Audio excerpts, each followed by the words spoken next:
Hello, this is H.G. Bailey, and welcome back to Let's Play Dragon Quest V! Since last time I walked my way out of the village, you just leave the way you came in, and well, now we're back here, and I think you have to talk to this guy. I think you do, I'm not 100% sure.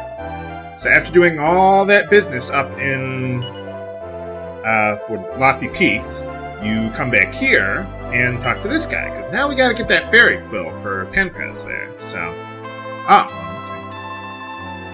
Well, I guess we, that sounds vulgar. Well, I guess we gotta go back to Fairy Lee in order to get the fairy quill, so let's head on over there then. Well, I asked the same thing about the, not the elves. No, the other fairies. So, but anyway. Oh yeah, there's another monster you can recruit around here. I think it's the Dwight that we fought earlier in the game. But it didn't seem very useful to me. So, oh well. But anyway, remember he said go to the library, so this is where we want to go.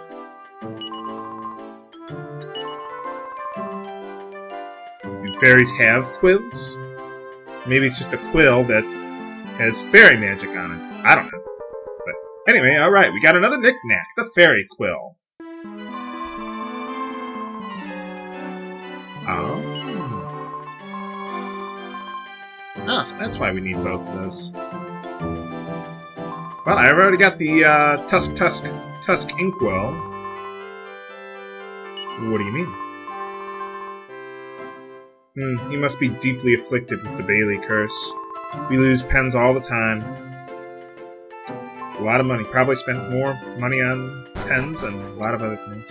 Okay, well, I'll just meet you back at Pankraz's room at Lofty Peaks there.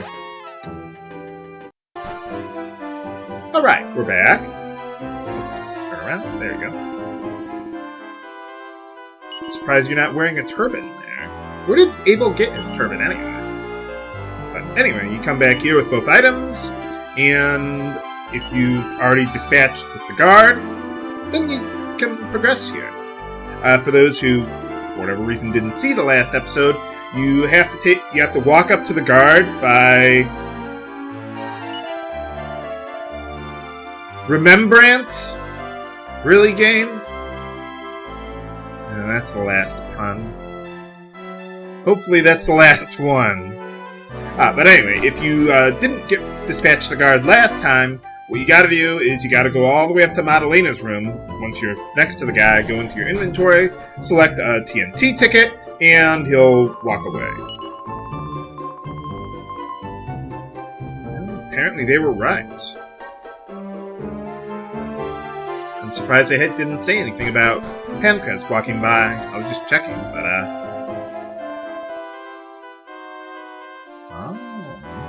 well, anyway, this little side quest here that we're doing here, it'll upgrade Madalena's locket to, like, level 25 or something like that.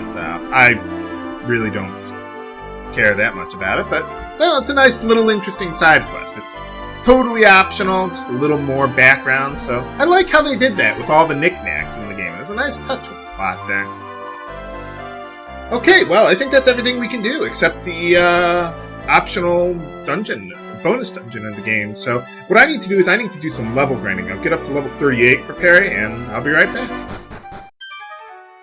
Okay, we're back. Warped to Mount Zugzwang here, and we've gotten Perry up to level 38 to learn the Mighty Kazapple spell. Not that we're going to use it, but I just thought, well, that seemed like a good stopping point. So, and we'll have enough stats now for this area. So, let's take a look around. So yeah, just straight south from Mount Zugzwang.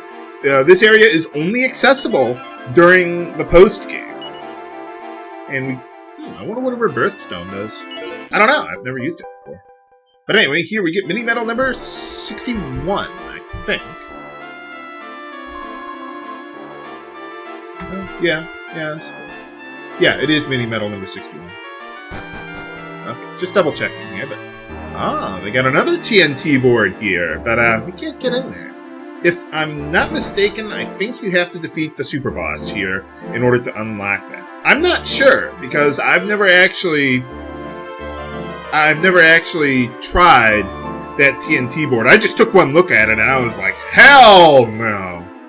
It's bigger than the other ones combined. It is obscene. So, yeah. Yeah, they are really strong. We'll show some of them off soon enough, viewers. Soon enough. There are a few new ones around here. Yeah, I thought we might as well drop down, take a little shortcut. Oh, yeah, watch out for the pits, for the most part. But anyway, here we get the Shimmering Shield that I'll never use. Yeah. It doesn't really have the protections that I care about, so I wonder why they have that key item jingle there. Eh, whatever. Oop, whoops. No, we don't want to go back down there. Let's see. There we go. We want to fall down here. Nice that they made the Safe Passage spell protect us from swamps this time around. But anyway, here we get one of my favorite items in the game. The War Drum. Let's take a look at that one. Okay, the description doesn't really help. Well, use it as an item in battle, and it casts oomph on all party members for free. And you can use it an unlimited number of times. It is really good. And you'll need it for the optional super boss here. Kind of wish we had that during the main storyline, but oh well. Here we got a new enemy, Mechanoworms. We want to use the Zenithian Sword on them and the War Drum. The reason you want to use the Zenithian Sword is because they start with bounce automatically on them. So we want to get rid of that, so that way we can start using some magic on them. Once you get War Drum on them, then we want to use Frizzle. It's the only element that they're susceptible to. All other elemental magic, not so good. You could use Cussap on them, they're susceptible to that. But I think Frizzle is probably a better way to go. Maybe in this particular case, because there were 3 of them, maybe Cussap might have been better. They do have a lot of physical defense, and a lot of HP for that matter. One thing with this dungeon, you absolutely want to conserve your MP as much as possible. Unless you're going to go through, collect all the treasure, leave to save, then come back, but I'm not going to do that. So make heavy use of the Sage's Stone. Make sure you got the Happy Hat on Bianca there, or any of your mages, really. And try to restrict yourself to like maybe casting 1 spell per battle, so that way your Happy Hat can keep up with your MP usage there. Try to conserve it as much as possible. So let's see. Be careful, you don't want to fall down.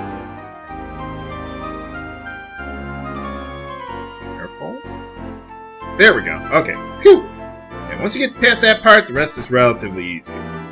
Until you get to this part, that is. It's basically just like the Cave to Roan. It is a freaking maze, and some paths will illogically loop back to other parts of the dungeon, or this floor of the cave. So, yeah, you can't just draw a map and figure it out. Fortunately, I know exactly where to go. Well, it's an optional bonus dungeon. What did you expect? You think the enemies here are hard?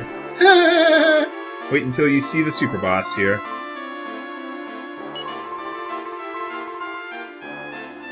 No, we're not invincible. I heard even the super boss is hard to beat at level 99. But I think the levels that I have now are just about the bare minimum you need to have a reasonable chance of beating him.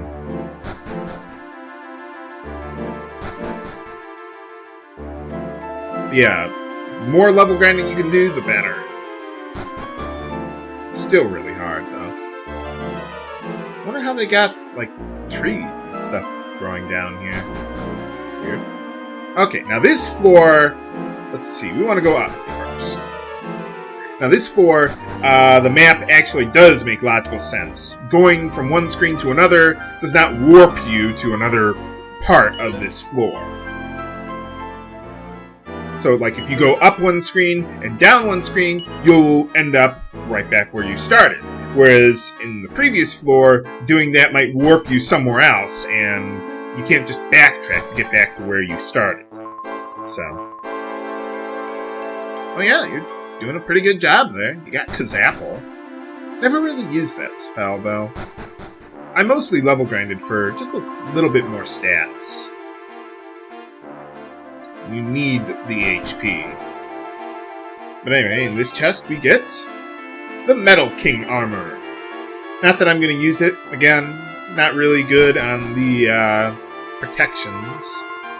The elemental, magic protections, whatever. It's kind of hard to backtrack now. There's a few other chests around this floor that are empty. But I'm obviously just going to skip them. So I think this one's one of the empty ones. Yeah, there's a whole bunch of rooms that look just like this, but without the stairs there.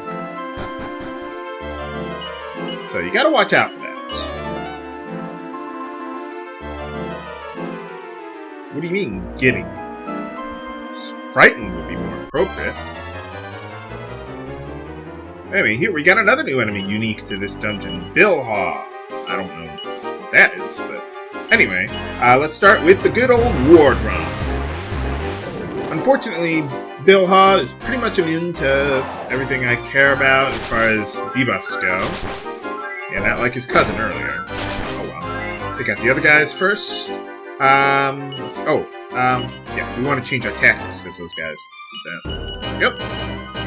And let's just try and keep our HP up as best we can. This guy can cast, let's see, Crackle and Omni Heal, so you want to watch out for that. You could sap him, I suppose, but wouldn't worry about that. If you run into a large group of them, you might want to use Sizzle or Kaboom. That would work nicely. But, well, there's just the one of them. That's... Okay. What was the point of that? That was just freaky.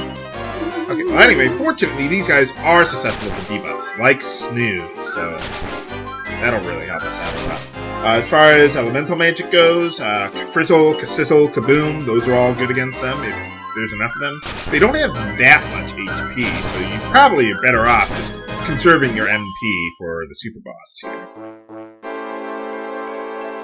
But anyway, the last chest in the dungeon, we get the Flail of Destruction. Unfortunately, even though it's a whip, Bianca cannot equip that, oddly enough, so... Oh, wow. Yeah, she's not really that good with whips by the end of the game, so... Oh, wow. How bad could it possibly be? And one last parry could trump it. What the? Can we defeat this optional super boss once again? Find out next time on Let's Play Dragon Quest V! This is HC Bailey, signing off. Have a good day!